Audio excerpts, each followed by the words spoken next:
I never imagined that announcing my engagement at Thanksgiving dinner would end with my father screaming at me to get out of his house forever. But there I was, 28 years old, watching my entire family turn against me in a single moment. My mother Patricia nodded approvingly as my father Charles pointed towards the door. My brother Shane crossed his arms and smirked. My sister Ashley actually started clapping. They all agreed I was a disgrace to our family name because I chose to love a kindergarten teacher named Emma instead of the wealthy socialite they had handpicked for me. The next morning hit me like a sledgehammer to the chest.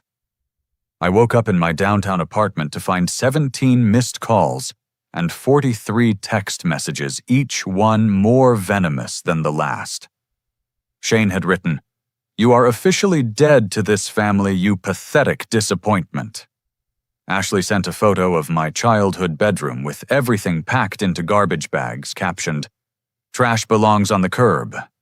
But the message that really shattered something inside me came from my mother, Patricia. It wasn't a text. It was a formal letter delivered by courier, written on expensive letterhead from the family law firm. The words were cold and calculated.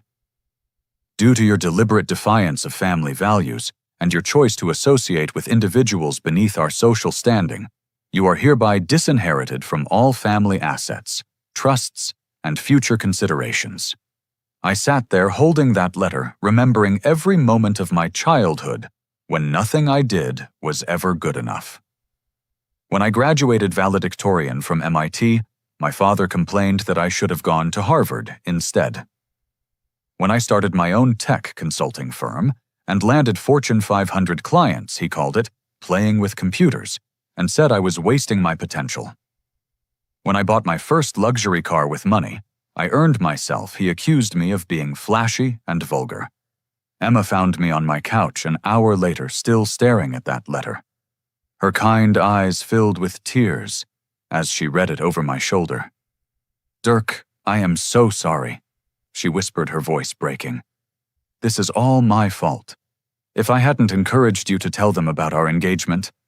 I pulled her close and felt her trembling against my chest. "Emma, you are the best thing that has ever happened to me. They didn't reject you. They rejected me. They have been rejecting me my entire life." She looked up at me with those beautiful brown eyes that had captured my heart 2 years earlier. "What are we going to do?" "Your whole life is connected to your family business." I had been asking myself the same question all morning. The Whitmore family had built half the skyscrapers in our city. My grandfather started the construction company in 1945, and it had grown into a multi-billion-dollar empire. I had always assumed I would inherit my share eventually, even though I chose a different career path. But as I held Emma in my arms, feeling her heart break over my family's cruelty, something shifted inside me. I realized I had been living my life trying to earn approval from people who would never give it. I had been playing by their rules, hoping someday they would accept me for who I really was. That afternoon, I walked to my computer and logged into my personal banking account for the first time in months. What I saw there made me smile for the first time since yesterday's dinner. My family had no idea what I had been building on my own. But then my phone rang, and I saw my bank's customer service number on the screen. The representative's voice was apologetic but firm. "Mr. Whitmore, I'm calling to inform you that your trust fund account has been frozen by order of the primary account holder, Charles Whitmore. All access has been revoked effective immediately." I hung up the phone and laughed out loud. Emma looked at me like I had lost my mind. "Dirk, are you okay? They just cut off your trust fund." "Emma," I said, pulling up a different screen on my laptop. "They have no idea what they just did. They think they control my future, but they don't even know who I really am." 3 days later, I sat across from Douglas Chen in his corner office on the 50th floor of First National Bank Tower. Douglas had been managing my private investment portfolio for 7 years, ever since I graduated from MIT. While my family dismissed my computer hobby, I had been quietly building something they never could have imagined. Let me show you exactly where we stand, Douglas said, pulling up my account summary on his monitor. Your cryptocurrency investments from college have appreciated to $34 million. Your early investments in emerging tech startups are now worth $41 million. Your real estate portfolio is valued at $12 million. I stared at the bottom line, $87 million. Dirk, you understand that this puts you in the top 1% of individual wealth holders in the country, right? Douglas continued. You have been incredibly strategic with these investments. Most people your age who inherit family money lose it within a generation. You built this from nothing. The irony wasn't lost on me. While my father criticized my career choice, and my family treated me like a financial burden, I had quietly accumulated more liquid wealth than most of their construction company's assets. I had started with $5,000 I earned working part-time jobs in college investing in Bitcoin when it was worth $12 per coin. I had bought shares in companies like Tesla and Amazon when other people thought they were risky startups. Emma sat beside me, her hand covering her mouth in shock. I had no idea, she whispered. All this time I thought you were just getting by with your consulting work. I never wanted money to define our relationship, I explained. I wanted you to love me for who I am, not what I have in my bank account. But now I realize something important. My family never knew who I really was either. They saw what they wanted to see. Douglas leaned forward with interest. What do you want to do with these assets, Dirk? You have options most people only dream about. I thought about my father's face when he screamed at me to get out. I thought about my mother's cold letter of disinheritance. I thought about Shane's smug expression and Ashley's cruel applause. They had spent my entire life telling me I wasn't good enough, that I would never amount to anything without their name and their money. Douglas, I want to disappear from their world completely, I said. I want to build a life so far beyond their comprehension that they will never be able to touch me again. He nodded approvingly. What did you have in mind? Something that proves I never needed them. Something that shows them exactly what they threw away. Douglas pulled out a leather portfolio and flipped through several pages. Actually, something interesting just came across my desk yesterday. A private estate sale that might appeal to someone in your situation. It's completely confidential, available only to qualified buyers. He handed me a glossy brochure with photographs that took my breath away. A medieval castle sat on a cliff overlooking the Atlantic Ocean, surrounded by 30 acres of pristine forest and gardens. The property included its own private harbor helicopter landing pad and enough land to ensure complete privacy. Castle Windmere, Douglas explained. It's located on a private island 12 miles off the coast of Maine. The previous owner was Harrison Blackwell, the technology billionaire who died last month.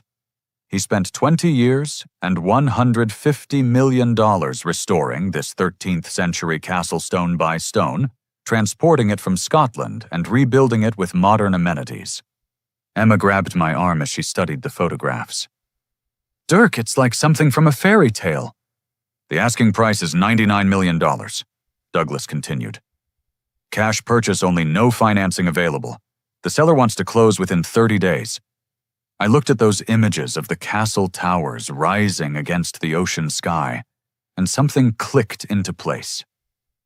This wasn't just a house. This was a statement. This was everything my family said I could never achieve multiplied by 1,000. Douglas, can you arrange a viewing? Absolutely. But Dirk, are you sure about this? It's a significant portion of your liquid assets. I thought about the trust fund my family had just yanked away from me, probably worth $5 or $6 million. They thought they were punishing me by taking away pocket change. Set up the viewing for tomorrow, I said. And Douglas, when we make the offer, I want it to be full price cash with immediate closing. As we left the bank, Emma was quiet for a long time. Finally, she spoke up. Dirk, are you doing this to hurt your family or to heal yourself? It was a question I couldn't answer yet, but I knew that for the first time in my life, I was about to make a decision that was completely mine, with money I had earned myself for a future I would build on my own terms. That evening, Douglas called with news that would change everything. "Dirk, I spoke with the seller's agent. They're interested in your offer, but they want to meet you first. Apparently, Harrison Blackwell left specific instructions about who could purchase the island. He wanted someone who would appreciate what he built there." "What kind of instructions?" "The buyer has to demonstrate that they understand what it means to build something meaningful from nothing. They have to prove they're not just another rich person collecting trophies." I smiled for the first time in days. Harrison Blackwell had been exactly like me. Someone who built wealth through innovation and hard work, not inheritance. Maybe this castle was meant to be mine, after all. The helicopter ride to Windmere Island the next morning was like entering another world. As we approached the coast of Maine, the pilot pointed downward toward a dark speck of land surrounded by deep blue water. "There she is," he called over the engine noise. "Castle Windmere." As we descended, the full majesty of the estate came into view. The castle rose from granite cliffs, like something from a medieval legend, its towers and battlements perfectly silhouetted against the morning sky. Ancient stone walls enclosed formal gardens, courtyards, and outbuildings that looked like they had stood there for centuries instead of decades. Emma gripped my hand as we landed on the helicopter pad near the castle's main entrance. "I can't believe this is real," she breathed. Our guide was Jennifer Walsh, a distinguished real estate agent from Boston who specialized in luxury properties. She greeted us at the massive oak doors of the castle's entrance hall. "Welcome to Castle Windmere," she said with genuine warmth. "I've been managing this property since Harrison Blackwell's passing, and I have to tell you, I've never seen anything quite like it." The great hall took my breath away. Vaulted ceilings soared 40 feet overhead, supported by hand-carved stone columns. Tapestries covered the walls, and a fireplace large enough to walk into dominated one end of the room. But what struck me most was how livable it felt. This wasn't a museum piece. It was a home designed for real life. Harrison spent 2 decades perfecting every detail, Jennifer explained, as she led us through room after room. He incorporated the most advanced technology available, but hidden within authentic medieval architecture. Every stone was numbered and catalogued when the original castle was disassembled in Scotland, then rebuilt here exactly as it stood 800 years ago. We toured the master suite in the highest tower with panoramic views of the ocean in every direction. The private library contained over 10,000 books and a hidden passage to a wine cellar stocked with rare vintages. Guest quarters could accommodate 20 people comfortably, each room uniquely designed, with period furniture and modern amenities. But it was the technology infrastructure that really impressed me. Fiber optic internet satellite communications, a fully equipped server room and conference facilities that could connect me to clients anywhere in the world. Harrison Blackwell had built the ultimate retreat for someone who needed both isolation and global connectivity. "The property includes the entire island," Jennifer continued. 30 acres total with private beaches, hiking trails, and a working lighthouse from 1867. The harbor can accommodate yachts up to 200 feet, and there's a separate guest house for staff or visitors. Emma wandered through the rooms like she was in a dream, running her fingers along stone walls and staring out windows at views that belonged in travel magazines. "Dirk, can you imagine living here?" I could imagine it perfectly. More than that, I could imagine the look on my father's face when he learned that his disappointing son owned a private castle worth more than the family's entire construction business. But there was something else drawing me to this place beyond just the statement it would make. As we explored the castle, I felt a sense of peace I had never experienced before. This was a place where I could build the life I actually wanted, not the life others expected me to live. In the castle's study, Jennifer showed us a leather-bound journal left behind by Harrison Blackwell. He wanted the next owner to understand why he built this place, she explained. I opened the journal and read the first entry dated 20 years earlier. Harrison's handwriting was precise and thoughtful. I am building this castle not as an escape from the world, but as a foundation for the person I want to become. My family never understood my vision or supported my dreams. They saw my success as luck rather than hard work. I need a place where I can create without judgment, love without conditions, and build something that reflects my true values. My chest tightened as I read those words. Harrison Blackwell had walked the same path I was walking now.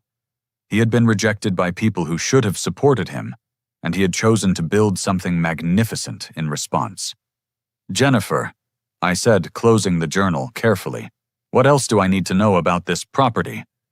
The asking price is firm at $99 million.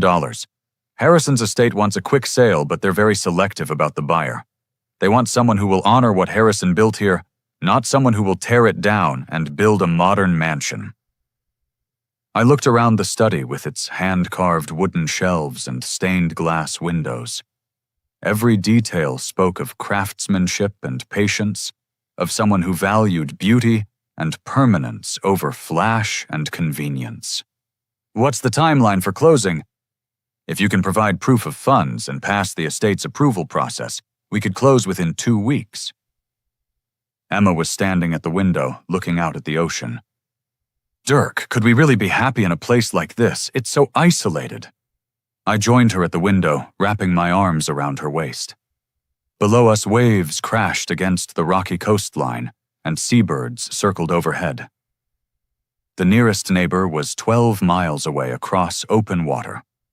"Emma, what if isolation is exactly what we need right now? What if we need space to figure out who we really are without other people's opinions and expectations?" She leaned back against me, and I felt some of the tension leave her body. It would certainly be different from anything we've ever known. As we prepared to leave the island, Jennifer walked us to the helicopter. "Dirk, can I ask what draws you to this property? I've shown it to several qualified buyers, but Harrison's estate has rejected every offer." I thought about her question as I looked back at the castle towers rising majestically from their clifftop perch. "Jennifer, have you ever felt like you were living someone else's life? Like every decision you made was influenced by what other people wanted from you?" She nodded slowly. "I think most people feel that way sometimes. This place represents the opposite of that. It's a life built entirely on one person's vision with no compromises or apologies. That's what I want to build for myself and Emma." Jennifer smiled for the first time since we arrived. "I think Harrison would have liked you, Dirk. Let me make some calls this afternoon." As our helicopter lifted off from the island, I made a decision that would change everything.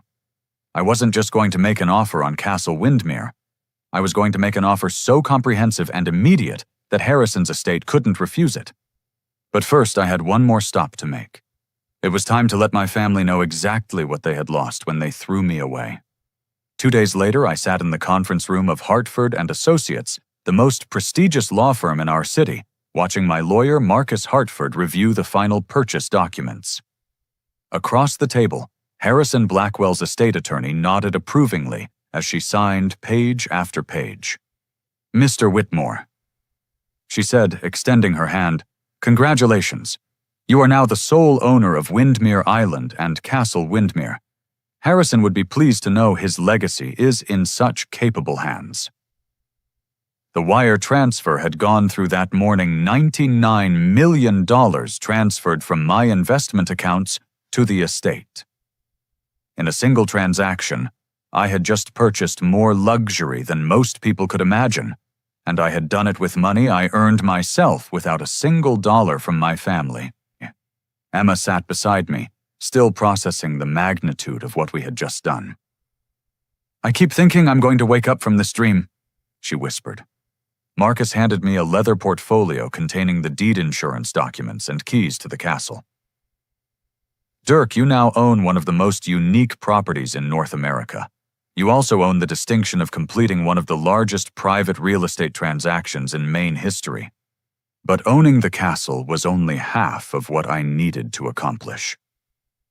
I had spent 3 sleepless nights thinking about my family's rejection, and I had come to a conclusion that surprised even me. I wasn't going to disappear quietly into my new life. I was going to give them one last chance to see who I really was. "Marcus, I need you to do something else for me," I said. "I need you to prepare a certified copy of these ownership documents, along with financial statements proving the purchase was made with liquid assets. I want everything documented and verified." He raised an eyebrow. "May I ask why?" "I'm going to see my family one more time. They need to understand what they threw away."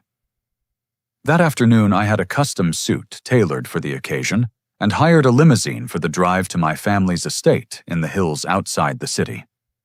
Emma decided to stay at our apartment, understanding that this confrontation was something I needed to handle alone. The Whitmore family mansion sat on 20 acres of manicured grounds, its colonial architecture designed to project old money and established power. I had grown up in those rooms, but as the limousine pulled up the circular driveway, it felt like approaching a foreign country. My father was working in his study when the housekeeper announced my arrival. Charles Whitmore was 62 years old, silver-haired and imposing with the kind of presence that commanded respect in boardrooms and country clubs. He looked up from his desk with barely concealed irritation. "I thought I made it clear that you were no longer welcome in this house." "You did," I replied calmly, taking a seat across from his desk without being invited. "But I have something to show you before I leave your life forever." My mother appeared in the doorway, drawn by the sound of voices.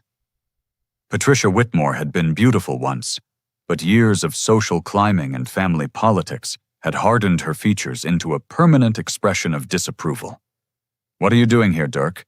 We have nothing left to say to each other." Shane and Ashley emerged from other parts of the house, alerted by the housekeeper. My brother looked like a younger version of our father with the same authoritative bearing and expensive taste in clothing. Ashley had inherited our mother's sharp features and sharper tongue. "Is this about money?" Shane asked with obvious contempt.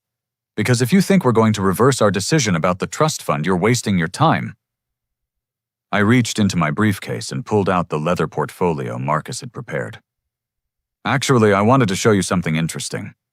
I placed the first document on my father's desk, the deed to Windmere Island, stamped and certified by the state of Maine. Yesterday morning, I purchased a private island off the coast of Maine. 30 acres, including a 13th century castle that was transported from Scotland and rebuilt stone by stone. My father glanced at the document dismissively. "More computer games, I suppose. Some kind of online fantasy purchase." I placed the second document beside the first, a certified bank statement showing the wire transfer of $99 million. "This is the payment receipt. $99 million transferred from my personal investment accounts." The room fell silent. My mother picked up the bank statement and studied it carefully, her face gradually changing from skepticism to shock.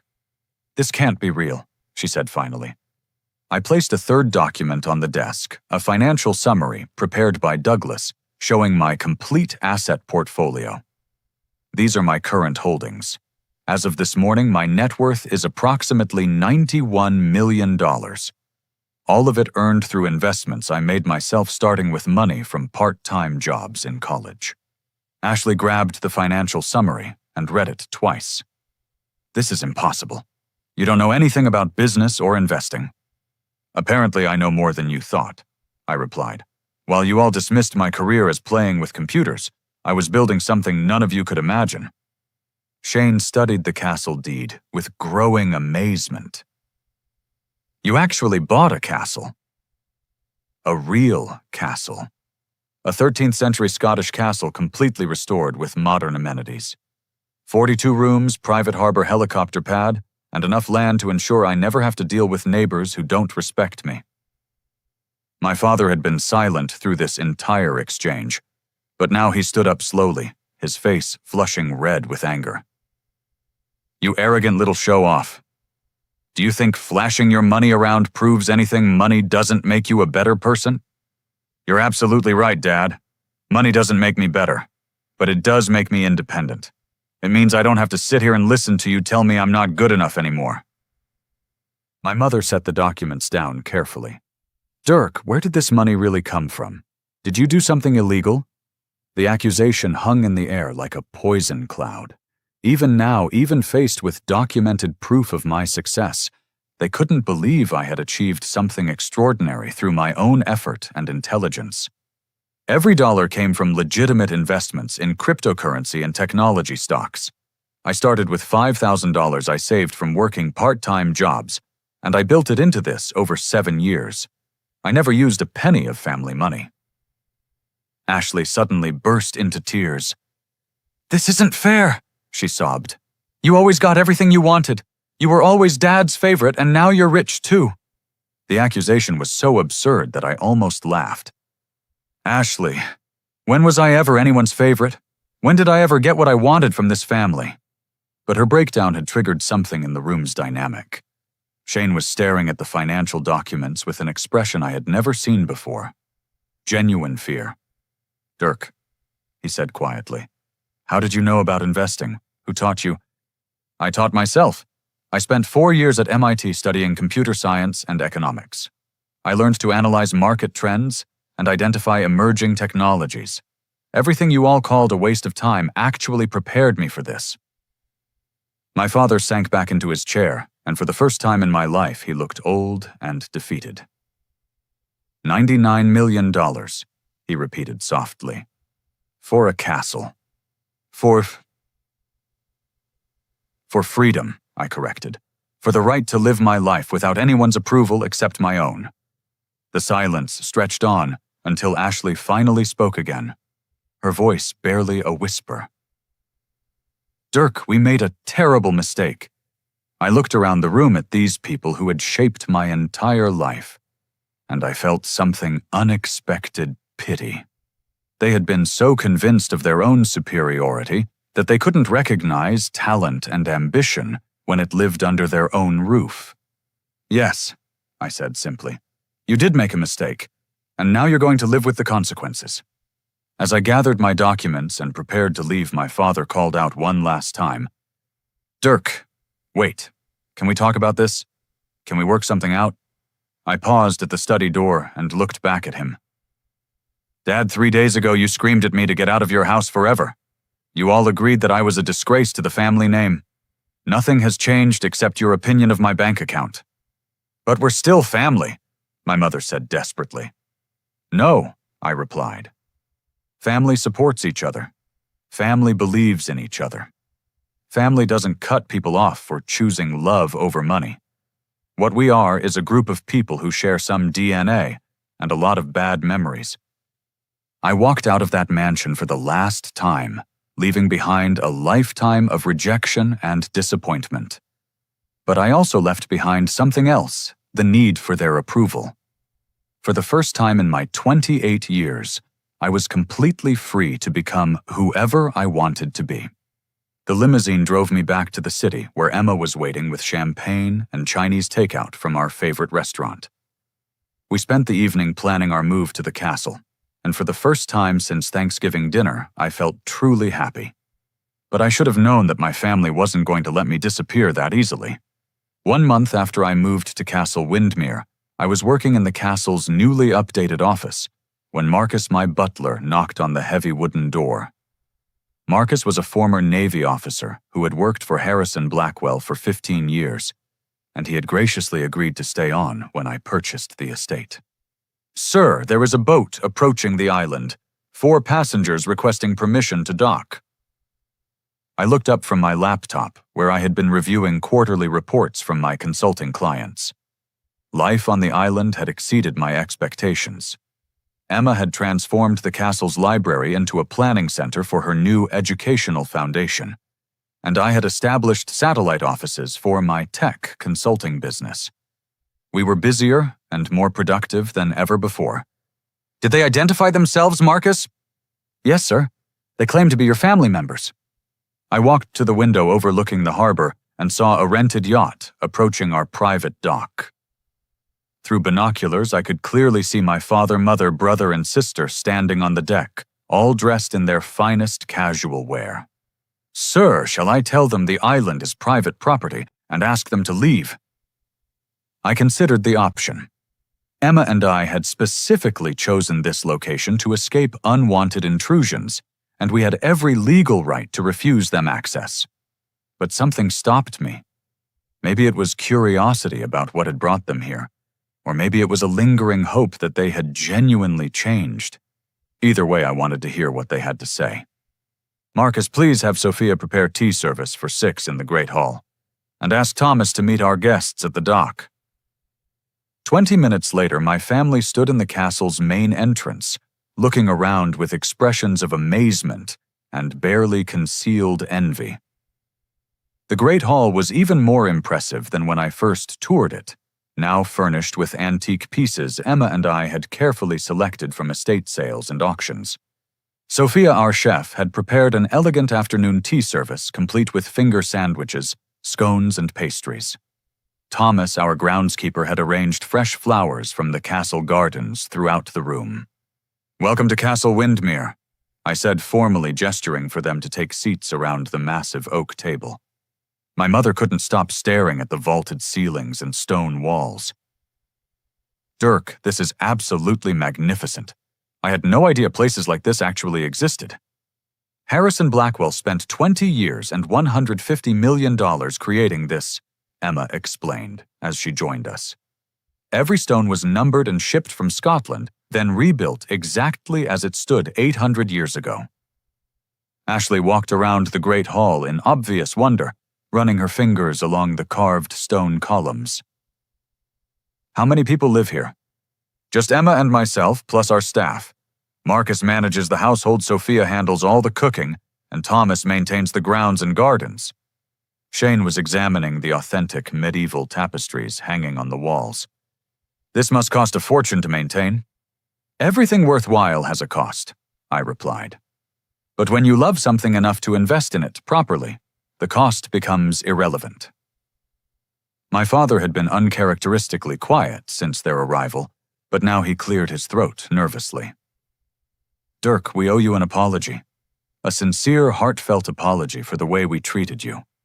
I studied his face carefully. Charles Whitmore had never apologized to anyone in his life, certainly not to me. "What kind of apology?" "We were wrong about you. Completely, utterly wrong.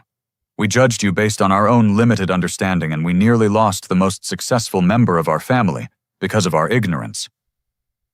Patricia nodded eagerly. "We had no idea you were building something this impressive. If we had known about your investments and business success, you would have treated me differently," I finished for her. "But that's exactly the problem, Mom. Your respect was conditional on my bank account balance." Emma served tea while I watched my family's faces carefully. They were trying to project humility and regret, but I could see calculation behind their eyes. Shane finally got to the real reason for their visit. "Dirk, we need to be honest with you about something. The family business is facing some challenges." "What kind of challenges?" Ashley answered before Shane could continue. "We lost 3 major contracts this month. The city council rejected our bid for the new convention center, and 2 private developers decided to go with our competitors instead." My father's carefully maintained composure finally cracked. "Our reputation in the construction industry has taken a serious hit. Some of our subcontractors are demanding payment up front because they're worried about our financial stability." I sipped my tea calmly while they outlined the scope of their problems. It was worse than I had imagined. The Whitmore Construction Company was hemorrhaging money on multiple fronts, and they were facing potential bankruptcy within 6 months. "How much money are we talking about?" I asked. $50 million would stabilize the company and allow us to fulfill our existing contracts," Shane admitted reluctantly. The number hung in the air between us. $50 million was more than half of my liquid assets, but it was also exactly the kind of investment that could generate significant returns if managed properly. "And you want me to provide this $50 million? My mother leaned forward eagerly. "Dirk, you would be saving the family legacy. Your grandfather built this company from nothing. It's been our foundation for 3 generations. The same company you said I wasn't good enough to inherit. The same family legacy you wrote me out of 4 weeks ago." Ashley started crying again. We know we made mistakes. Terrible, unforgivable mistakes. But we're still family, and family helps family. I looked around the great hall, at the life Emma and I had built together, then back at the 4 people who had rejected everything I represented. They had driven me away when they thought I was worthless. And now they wanted me back, because I was valuable. But there was something else in their eyes beyond desperation and greed. For the first time in my life, I saw genuine fear. They were terrified of losing everything they had built their identities around. I need to think about this, I said finally. This isn't the kind of decision I can make over afternoon tea. My father stood up abruptly, his composure finally breaking completely. Dirk, please. I know we don't deserve your help, but we're running out of time. The bank is demanding payment on our outstanding loans, and if we default... If you default, you'll lose everything, I finished for him. You'll find out what it feels like to have the foundation of your life yanked away by people who are supposed to support you. The parallel wasn't lost on anyone in the room. Emma reached over and squeezed my hand under the table. But here's what you don't understand, I continued. When you threw me out of your house, you taught me something valuable.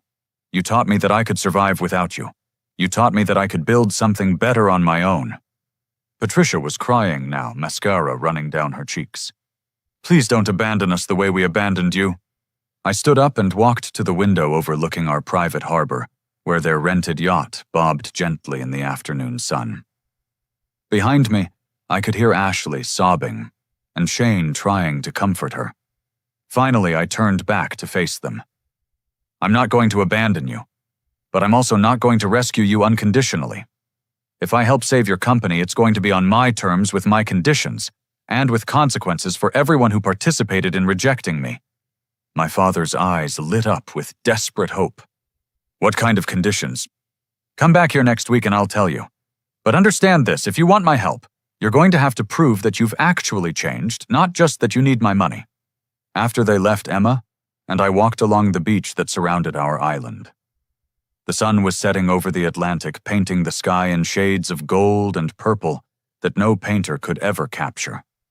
Are you going to help them? She asked. I'm going to give them a chance to earn my help, I replied. But they're going to have to demonstrate that they understand what family really means. I had no idea whether they would be willing to meet my conditions, but I was about to find out exactly how desperate they really were. The following week, my family returned to Castle Windmere with a different energy entirely. Gone was the desperate pleading from their first visit. Instead, they sat around the great hall table with the resigned dignity of people who knew they were completely at my mercy. I had spent 7 days preparing for this meeting, working with Marcus to create a comprehensive business plan that would save their company while ensuring they could never take advantage of my generosity again. Before we discuss money, I began placing a thick folder on the table. We need to discuss respect and accountability, and the kind of changes that will be required if I decide to invest in your company. Emma sat beside me, her presence a reminder of everything they had tried to take away from me. She had spent the week researching family therapy programs and designing accountability measures that would ensure lasting change. First, I continued, let's acknowledge what really happened 4 weeks ago. Dad, you didn't throw me out because I disappointed you. You threw me out because my success made you feel insecure about your own choices. My father's face flushed red, but he didn't interrupt. Shane, you supported Dad because you were afraid I might challenge your position as the heir apparent to the family business. Shane stared at his hands, unable to meet my eyes. Ashley, you participated because you've always been jealous of any attention I received from our parents, even negative attention. Ashley's tears started flowing again, but this time she didn't deny the accusation. And Mom, you went along with all of it because you've spent your entire marriage prioritizing social status over your children's happiness. Patricia opened her mouth to object, then closed it again without speaking. Now, I said, opening the folder. Here are my conditions for providing the $50 million your company needs to survive. The first document was a complete restructuring plan for Whitmore Construction. Dad, you will step down as CEO immediately. Shane will take over day-to-day operations, but I will maintain 51% ownership and final approval authority for all major decisions. My father looked like I had slapped him. You want to take over my company? I want to save your company. Your leadership has brought it to the edge of bankruptcy. Mine will bring it back to profitability. The second document outlined employment terms for Ashley. Ashley, you will work full-time for the company in project management. No special treatment, no executive privileges until you earn them. You'll start at the same salary as other project managers and advance based on performance. Ashley nodded slowly. I understand. The third document was perhaps the most important. All 4 of you will attend family therapy sessions twice a week for the next year. Dr. Elizabeth Morrison is one of the best family counselors in the state, and she specializes in repairing relationships damaged by money and power dynamics. My mother finally found her voice. Dirk, therapy seems a bit excessive. Mom, does it seem more excessive than cutting your son out of your life because he fell in love with a kindergarten teacher? She had no answer for that. There's one more condition, I said, placing the final document on the table. You will publicly acknowledge your mistakes and apologize not just to me, but to Emma. She deserves an apology for the way you treated her, and you're going to give her one in front of everyone who witnessed your behavior at Thanksgiving dinner. Shane looked up hopefully. And if we agree to all of this, you'll invest the $50 million.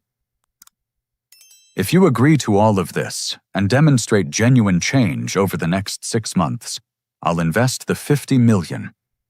But the money comes with permanent conditions. I maintain controlling interest in the company final approval authority over major decisions and the right to remove any family member who returns to the old patterns of behavior. The room fell silent as they absorbed the magnitude of what I was proposing. I wasn't just offering to save their company. I was demanding complete transformation of our family dynamic. Finally, my father spoke. Dirk, you're asking us to give up control of everything we built. Dad, you already lost control.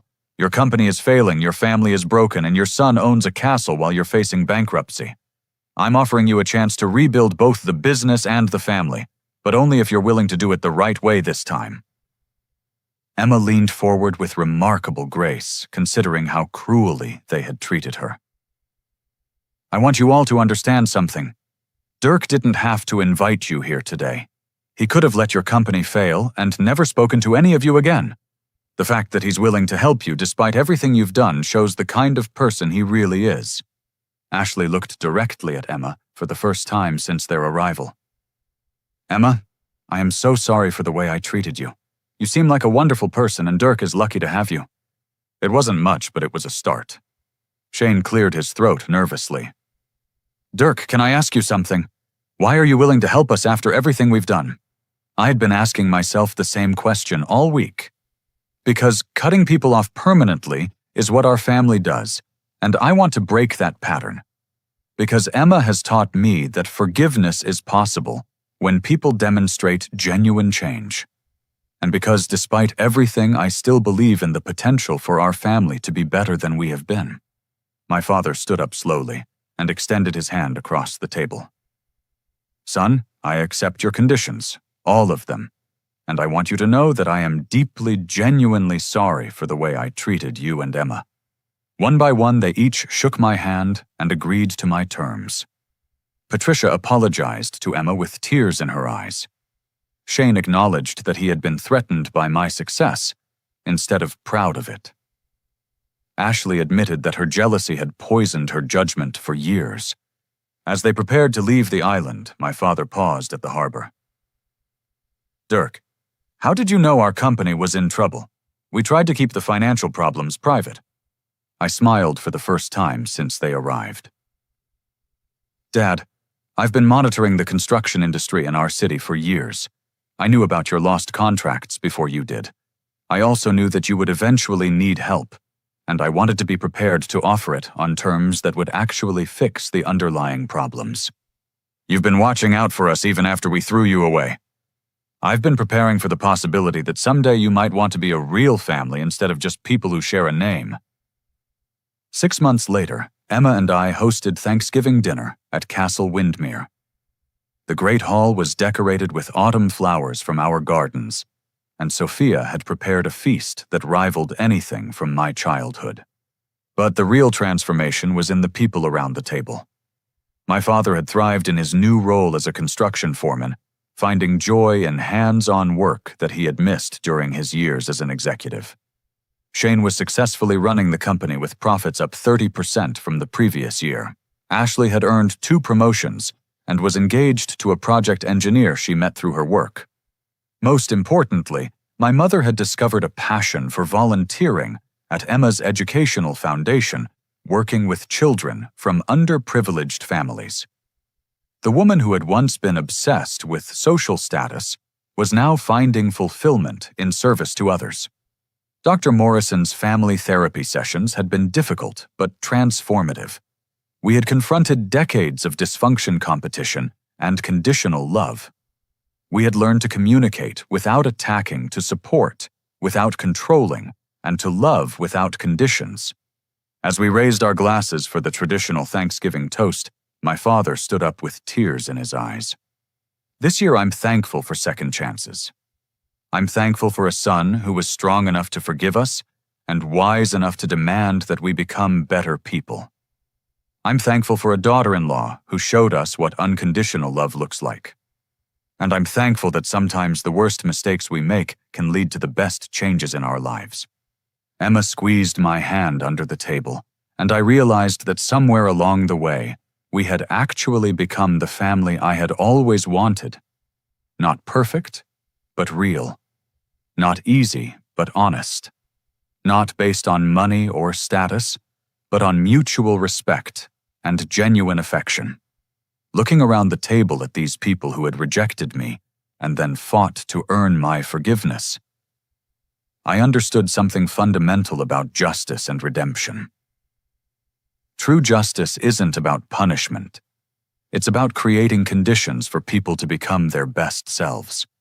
And redemption isn't about forgetting the past. It's about transforming it into wisdom. 2 years after that first confrontational Thanksgiving dinner, Emma and I stood on the castle's highest tower, watching the sunrise paint the Atlantic Ocean in shades of gold and crimson. Tomorrow would mark our wedding anniversary, and we had invited both families to celebrate with us at Castle Windermere. The transformation in our lives had exceeded my wildest expectations.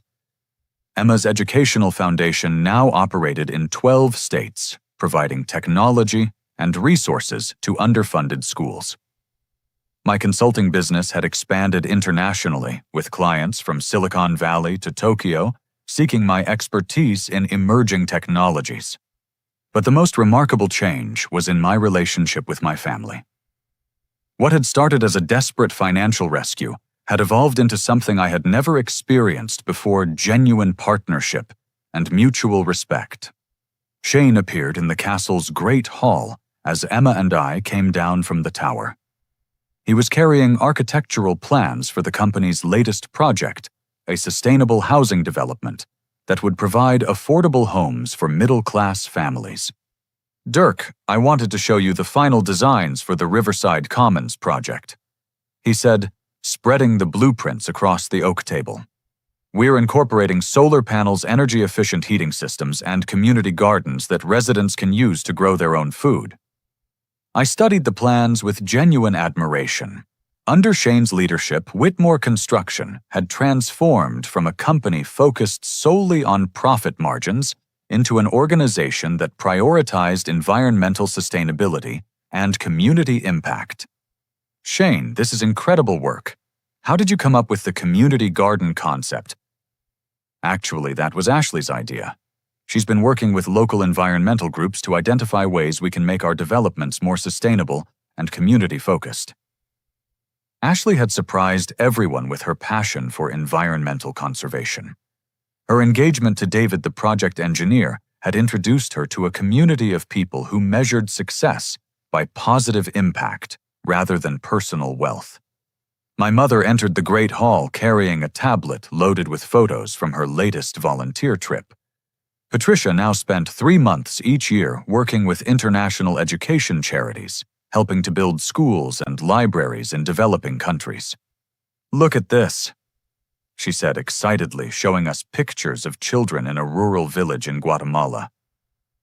We just finished building their first computer lab funded entirely by Emma's foundation. These kids now have access to technology that will completely change their educational opportunities. Emma looked at the photos with tears in her eyes. "Mom, Patricia, you're doing amazing work. These children will remember this opportunity for the rest of their lives." The casual use of "Mom, Patricia" still surprised me sometimes. Emma had never replaced her own mother, who had passed away when Emma was in college, but she had found a maternal figure in the woman who had once rejected her so cruelly. My father arrived for lunch carrying a tool belt and wearing work clothes covered in sawdust. At 64, Charles had discovered a passion for hands-on carpentry that reminded him why he had fallen in love with construction in the first place. "Sorry, I'm late," he said, hanging his tool belt by the kitchen door. I was helping David finish the custom cabinets for the affordable housing project. We should have the first 10 units ready for families to move in next month. Sophia served lunch on the castle's outdoor terrace overlooking gardens that Thomas had expanded to include a working greenhouse and organic vegetable plots. The meal featured produce grown on our own island, prepared with techniques Sophia had learned from cooking classes Emma had arranged for all the castle staff. As we ate, Marcus approached with the afternoon mail delivery. Among the usual business correspondence was a letter that made my heart skip a beat. "Sir, this arrived via special courier from Harvard Business School." I opened the envelope and read the contents twice before speaking. "They've offered me a position as a visiting professor in their entrepreneurship program. They want me to teach a course on alternative investment strategies and emerging technology markets." Emma grabbed my arm excitedly. "Dirk, that's incredible! You'd be teaching the next generation of business leaders." Shane grinned broadly. "Professor Whitmore, I like the sound of that. It's only a part-time position 1 semester per year. I could maintain my consulting practice and continue working with the family company." My father set down his fork and looked at me seriously. "Son, you should absolutely accept that position. You've built expertise that other people need to learn from, and you have a responsibility to share that knowledge." The support in his voice still amazed me sometimes. 2 years earlier, he had dismissed my career as playing with computers. Now he was encouraging me to become a university professor.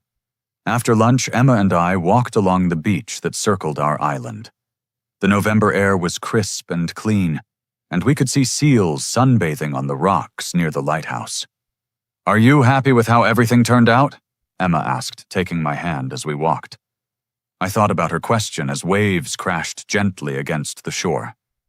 "Emma, 2 years ago, I thought happiness meant proving my family wrong about me. I thought success meant accumulating enough wealth and power to make them regret rejecting me. And now I realize that real success isn't about proving anyone wrong. It's about creating the conditions for everyone to be right. My family wasn't wrong to value hard work and business success. They were wrong to assume those values had to come at the expense of love and acceptance." We paused at the lighthouse where Thomas had installed a bench that offered panoramic views of the ocean. Emma sat beside me, and I wrapped my arm around her shoulders.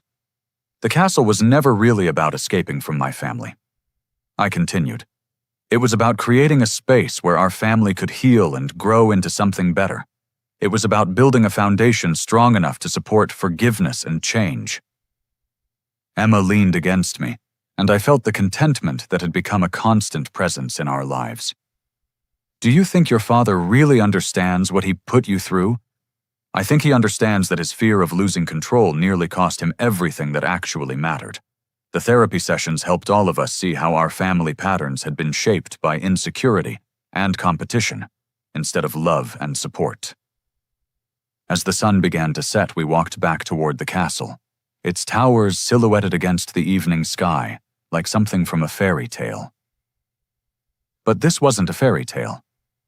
This was real life, complicated and messy and beautiful in ways that no story could fully capture. That evening, we gathered in the castle's library for what had become our traditional family reading time. Ashley was curled up in a leather chair reading environmental policy papers for her latest project. Shane studied architectural magazines, always looking for innovative design ideas. My parents sat together on the sofa, Patricia, reading aloud from letters she had received from children at schools, supported by Emma's foundation. Emma and I shared the window seat, working together on plans for expanding her foundation's technology programs.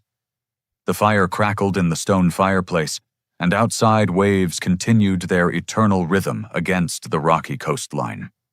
Looking around that room at these people who had become my true family through choice, rather than obligation, I understood something fundamental about forgiveness and redemption. The greatest victory isn't defeating the people who hurt you. It's creating the opportunity for them to become people who would never hurt you again. My father had been right about one thing during our confrontation 2 years earlier. Money doesn't make you a better person. But money can create opportunities for people to discover their better selves. The castle hadn't made us wealthy. We had already been wealthy in potential. The castle had simply given us the space and security to explore that potential without fear. As I prepared for bed that night, I found myself thinking about the Harvard teaching opportunity. Part of me was excited about the chance to share my knowledge with ambitious young entrepreneurs. But another part was nervous about returning to the academic world that had originally launched my career. Emma sensed my uncertainty as we got ready for bed in our tower suite. "What's worrying you about the Harvard position?" "I'm not sure I'm qualified to teach other people how to build successful businesses. I still feel like I'm figuring it out myself most of the time." She smiled and kissed my cheek. "Dirk, that's exactly why you're qualified. The best teachers aren't people who have all the answers. They're people who are still asking the right questions." Later, as I lay awake, listening to the ocean waves below our tower window, I thought about the journey that had brought us to this point. 2 years ago, I had been a successful but emotionally wounded young man, desperate for approval from people who couldn't see my value. Tonight, I was a husband, son, brother, business owner, and potentially a university professor surrounded by people who loved and respected me for exactly who I was. The transformation hadn't been easy.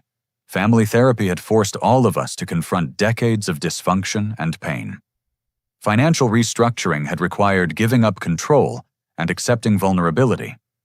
Building trust had demanded consistent demonstration of changed behavior over many months. But the results had exceeded anything I could have imagined when I first signed the deed to Castle Windmere. I hadn't just bought a house. I had created a foundation for the life I actually wanted to live, filled with people who had learned to love without conditions and support without controlling. Tomorrow, Emma and I would celebrate 2 years of marriage, surrounded by family members who had earned the right to call themselves family through their actions rather than their DNA.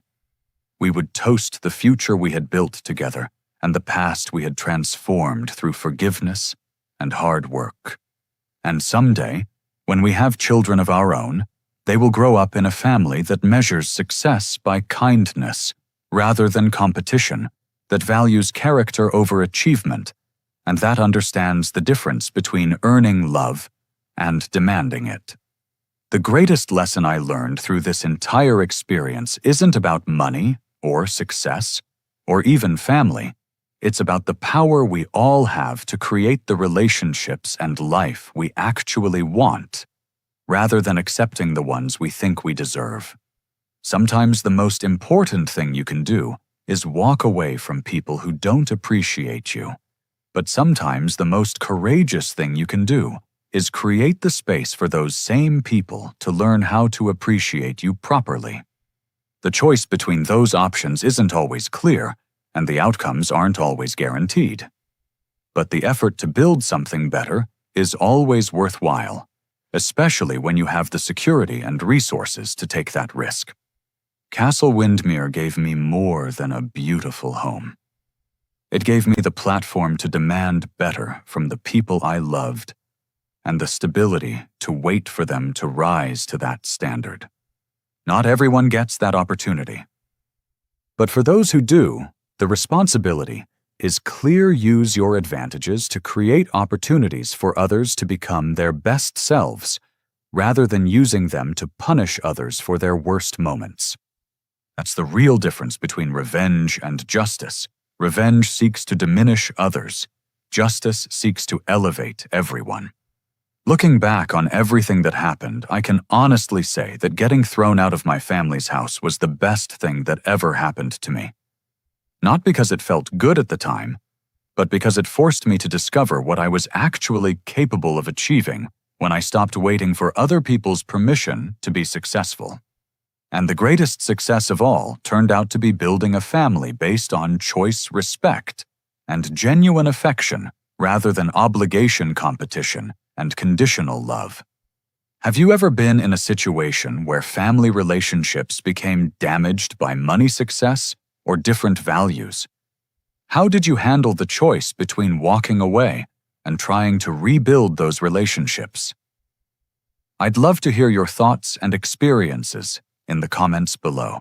Thank you for listening to my story, and I hope it reminds you that sometimes the most painful endings can become the foundation for the most beautiful new beginnings. If this story resonated with you, please give it a like, subscribe for more real-life stories about overcoming family challenges, and share it with anyone who might need to hear that it's possible to transform even the most broken relationships into something stronger and more genuine.